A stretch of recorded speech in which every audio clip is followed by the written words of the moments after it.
The flippening has happened. Bitcoin SV and Bitcoin Cash have switched places on CoinMarketCap. Bitcoin SV is now worth more than Bitcoin Cash. Huge market movements today. In the last 24 hours, Bitcoin Cash has gone down in value by 21%, in line with the rest of the crypto market. Meanwhile, Bitcoin SV has shot up by 21%. Seeing the markets for most cryptocurrencies trending downwards at the moment, and then seeing Bitcoin SV in sharp contrast to this, has led many to speculate that perhaps Calvin Ayre is artificially propping up the price. I wanted to talk about the term artificially. Now, just because something is artificial, it doesn't mean that it's incorrect. But before we go into that, it's no secret that I'm not a huge fan of Bitcoin SV. There are a lot of good people who are into this that I have a lot of respect for, and that's totally fine. But for me personally, I really don't like the idea of maliciously using patents against people. I also really dislike the idea of being able to reclaim lost coins. There's no way of knowing whether the coins in someone's account are being held there and saved there and hodled, or whether they were actually lost coins. So to just take them back and say, well, that's my property now, I think is very, very strange. It would take a big shift in ideology for me to become a fan of Bitcoin SV. But that being said, when people refer to Bitcoin SV as being artificially propped up, I do take issue with that, and I wanted to discuss that in light of some historical context. So let's go back to 1992. I don't care. And what's referred to as the trade of the century, when George Soros brought the Bank of England to its knees by breaking the British pound. When you have individual players coming in and manipulating prices, it doesn't necessarily mean that the prices they discover are wrong, as was clearly the case with the British pound.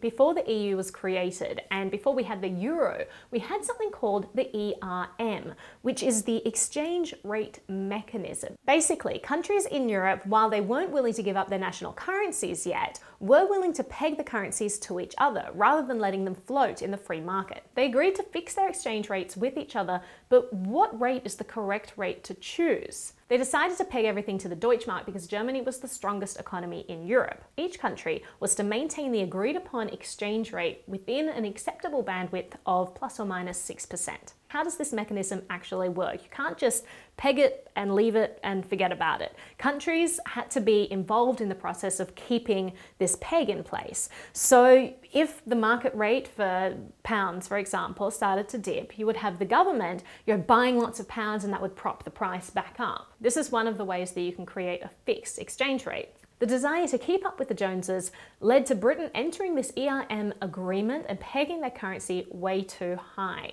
They decided on an exchange rate of 2.95 Deutschmarks for every British pound, which many say was completely unsound because the inflation rate in Britain at the time was many, many times that of Germany. So now you have a currency that really isn't worth as much as the government says it's worth.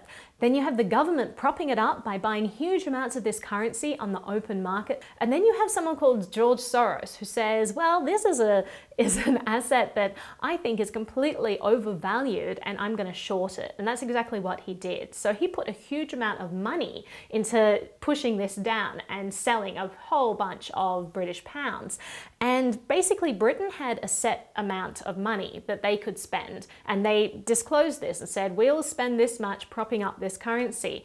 And Soros beat that. He spent more money, he pushed it down, he broke the peg. That was all it took for people to realize that this mechanism didn't work, and then the British pound just plummeted. So back to the idea of artificially manipulating the markets being this bad thing. I mean, you have two examples of artificial manipulation here, if that's what you want to call it. You have the government saying, well, this currency is worth this amount, and they're just propping it up, making sure that it stays at that amount, when actually the tendency and the trend is that this currency wants to go down in value because it's not as valuable as the government is saying it is. Then on the other side, you have this individual coming in who's able to manipulate the markets with his trades and ends up crashing the entire national currency. But it was that individual's actions where he manipulated the market that actually led to correct price determination for the British pound. That was a really good thing. The British pound was not worth as much as the government said it was, and the market kicked in and pushed it back down there. So I do wonder when people say that Calvin Air is artificially pumping the price, what they mean by that. Do they mean that they're pumping it to an artificial level so that it's actually not worth as much as Calvin's pushing it to? Or are they saying that he's actually pumping this price to get it back to the correct price that it should be? The flippening has happened and no one knows what's going to come next. Is the price of Bitcoin SV going to hold, or is it all going to collapse? We will have to wait and see. But the real question is Calvin Air George Soros, or is he the Bank of England? Thank you so much for watching, and don't forget to like, share and subscribe, and also visit my page on bitbacker.io. It's an awesome new platform for content creators where you can give monthly pledges and super chat messages using cryptocurrency. I'll see you over there. If you like my channel, please hit the like button and be sure to subscribe. I also have a Patreon account and wanted to give a special shout out to all the awesome people there. And a huge thank you to the sponsors of the show for making these videos possible. Thanks so much for watching. She used to just party, go